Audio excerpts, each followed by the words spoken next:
જમણવાર શરૂ કરી જેને હાઈવે ભોજન કોઈ પદયાત્રીઓ હાલી જતા હોય આવતા હોય સડકાના આવા કોઈ ખેતમજૂર કે કોઈ શ્રમિક લોકો કામ કરતા હોય એવા માટે જમવાની વ્યવસ્થા, ઠંડા પાણીની બોટલની વ્યવસ્થા.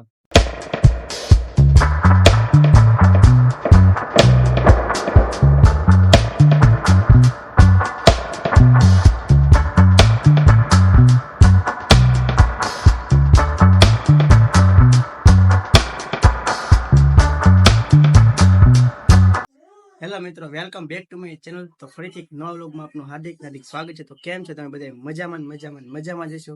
તો આપણે આજે જવાના છીએ એટલે કે અહીંયા મહુવા ભૂખ્યાને ભોજન સેવા સંસ્થાનું રસોડું છે અને ત્યાં રોજ જે 1000 થી 1200 માણસોને ફ્રીમાં જમાડે છે અને ત્યાં સંસ્થા ચાલે છે 12 વર્ષથી. તો હું ત્યાં જઈને તમને બધું બતાડું ત્યાં કઈ રીતના બધું કામ કરે છે. ચાલો તો વિડીયોમાં કન્ટિન્યુ બને રહેજો. ચેનલમાં નવા હોય તો લાઈક શેર સબસ્ક્રાઈબ કરવાનું ભૂલતા નહીં. અને તમને એનું એડ્રેસ પણ આપી દઉં. તો તેનું એડ્રેસ છે આપણે કે મહુવા કોલેજ રોડ અને રામવાડીની એક્ઝેક્ટ સામે ગોપાલલાલ બાગ, અને ત્યાં ભૂખ્યાની ભોજન સેવા સંસ્થા છે ત્યાં.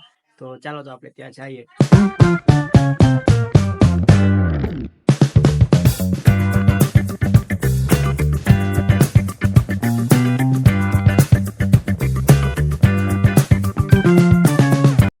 ફેમિલી આપણે અત્યારે ફાઇનલી અહીંયા પહોંચી ગયા છીએ. ભૂખ્યાને ભોજન સેવાનું રસોડું છે. તો અંદર જઈને તમને બધું બતાડો અહીંયા કઈ રીતના બધું કામ થાય છે. ચાલો તો વિડીયોમાં કન્ટિન્યુ બનાવી દો.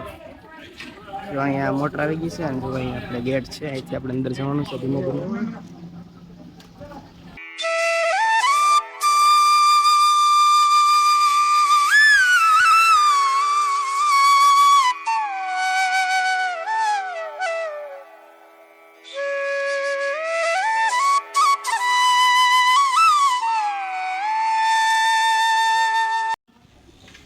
હા ભાઈ, આપણે આડું શરબત લઈને આવ્યા છે, જોઈ શકો છો તમે.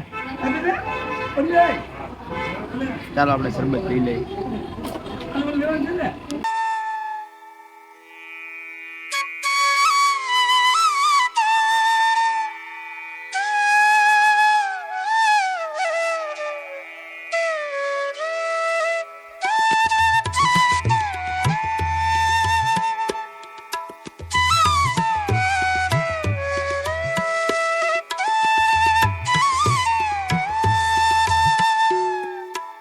મિત્ર, ફરતું પાણીનું પરત છે. બધી જગ્યાએ પાણી દેવા જાય છે અને અત્યારે શરબત લઈને જાય છે.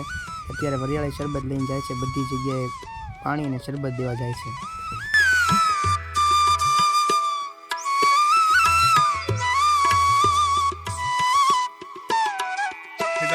સીતારામ બાપા. આજે અમારા જગદંબા ગ્રુપ વાળા બધા બેનો કઈ મીટિંગ હતી, આવ્યા હતા અને બધાને પ્રેમથી જમાડ્યા. એ સિવાય આજ અમે એક નવું જમણવાર શરૂ કરી જેને હાઈવે ભોજન કોઈ પદયાત્રીઓ હાલી જતા હોય આવતા હોય સડકાના આવા કોઈ ખેતમજૂર કે કોઈ શ્રમિક લોકો કામ કરતા હોય એવા માટે જમવાની વ્યવસ્થા, ઠંડા પાણીની બોટલની વ્યવસ્થા, શ્વાસ વિતરણ, જરૂરિયાતમંદને ચપ્પલ આપવાના, આ બધી આ સેવા શરૂ કરીએ છીએ. ઈશ્વર જ્યાં સુધી હલાવે ત્યાં સુધી. હા બાપા સારા. તો મિત્રો, આ છે ને રોટલીનો લોટ બાંધવાનું મશીન છે. કારણ કે ઘણા બધા લોકોને જમાડે એટલે એકારે તો ઘણો બધો લોટ બંધાઈ જાય છે આ મશીનમાં.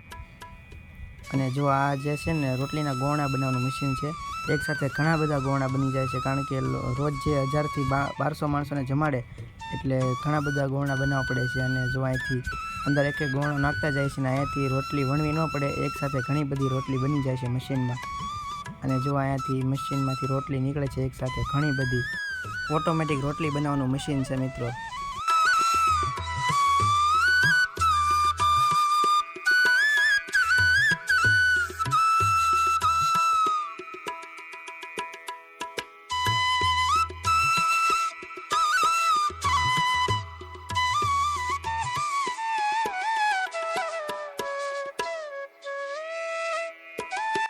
જો તો અહીંયા રોટલીમાં એકદમ મસ્ત મજાનું ઘી ચોપડીને રોટલી બનાવે છે.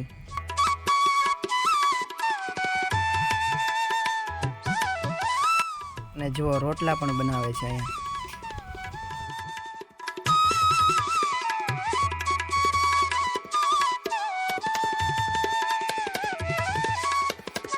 જો અહીંયા મસ્ત મજાની દાળ બની ગઈ છે ગરમ ગરમ. જો અહીંયા નીચે તપેલામાં ભરે છે દાળ ગરમ ગરમ.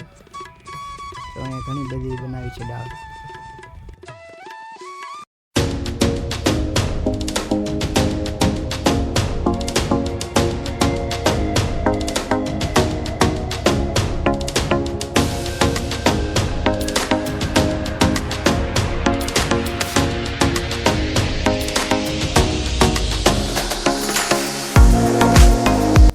મિત્રો તો અહીંયા છે ને ઠંડુ વરિયાળી શરબત છે, એ પણ અત્યારે ઉનાળાની સિઝન છે એટલે વરિયાળી શરબત પણ બધાને દેવા જાય છે અને એ બધા સેવા કરે છે તેને પણ વરિયાળી શરબત પીવડાવે છે.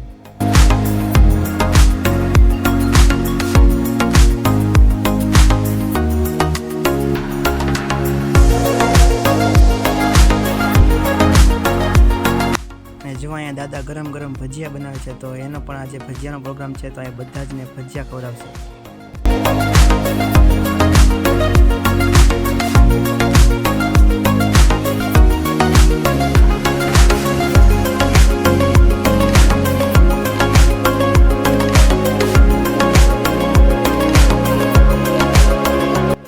આજે અહીંયા મોવા જગદંબા ગ્રુપ દ્વારા ઘણા બધા બહેનો આવેલા હતા. પાપડની મીટિંગ હતી એટલે ઘણા બધા બહેનો પાપડ બનાવવા માટે આવેલા હતા.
મિત્રો અહીંયા પણ જમાડે છે અને મોવામાં 2-3 ગાડીઓ પણ ચાલે છે, તેમાં પણ બધા મોવાના જેટલા હોસ્પિટલ છે ત્યાં પણ બધે જમાડે છે અને રોડ રસ્તા પણ ઘણા બધા લોકોને જમાડે છે.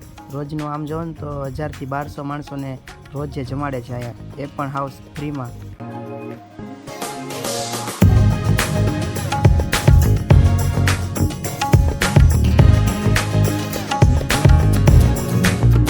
તો મિત્રો અત્યારે ફાઇનલી ઘરે પહોંચી ગયો છું. તો આજનો વ્લોગ તમને કેવો લાગે છે કમેન્ટમાં જરૂર કહેજો અને કમેન્ટમાં હું રિપ્લાય પણ આપીશ અને ડિસ્ક્રિપ્શનમાં પણ હું લિંક પણ નાખી દઈશ. આપણે કઈ જગ્યાએ છે તેનું એડ્રેસ પણ હું આમાં નાખી દઈશ અને દાદાનો નંબર પણ નાખી દઈશ. તો એ પણ તમે કોન્ટેક્ટ કરજો તમારે કોઈને દાન કરવું હોય તો, અને ત્યાં રૂબરૂ પણ તમે આવી શકો છો. મને આશા છે કે તમને આજનો વ્લોગ ગમ્યો હશે તો લાઇક શેર સબસ્ક્રાઈબ કરવાનું ભૂલતા નહીં. તો ફરી મળીશું નવા વ્લોગ સાથે. તો બધાને બાય બાય, મહાદેવ.